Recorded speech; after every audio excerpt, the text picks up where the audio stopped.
Jeudi Cozy, c'est mon nouveau concept et on commence par une édition queer un peu spéciale pour le mois des fiertés, même si, trigger warning, il faut pas attendre le mois des fiertés pour jouer, lire ou regarder du contenu queer.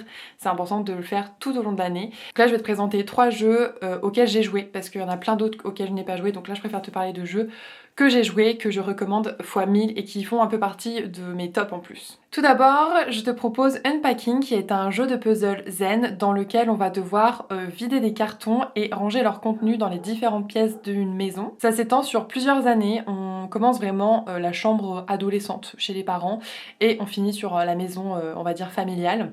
Et au fur et à mesure des différents déballages de cartons, il y a plusieurs années qui s'écoulent et du coup on découvre simplement en déballant des affaires une histoire. Et du coup cette histoire, elle est carrément queer friendly. C'est un jeu qui est disponible sur PC, Switch, Xbox et PlayStation.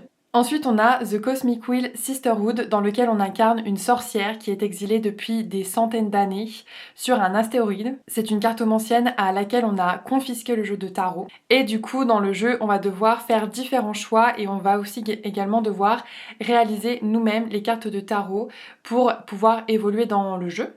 C'est un jeu hyper inclusif puisqu'il y a différents personnages qui ont différents genres et différentes orientations sexuelles / amoureuses.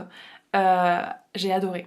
C'est un jeu qui est disponible sur PC et sur Switch. Et enfin, le dernier jeu que je te présente dans cette première vidéo, parce qu'il y aura également une partie 2 la semaine prochaine, je te présente Décarnation, qui est un jeu en pixel art d'action-aventure horrifique avec des énigmes que l'on doit résoudre, dans lequel on incarne Gloria, qui est dans une situation plus que compliquée. Voilà, je veux pas trop spoiler, je sais même pas si c'est dit dans le résumé du jeu, donc voilà, je ne dirai rien.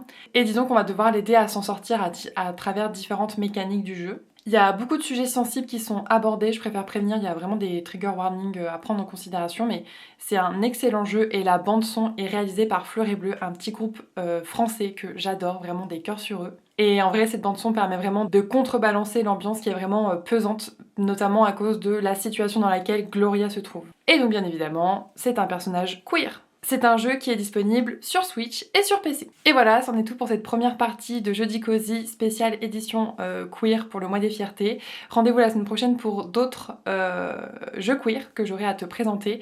Et si tu en as d'autres, n'hésite pas à me dire en commentaire.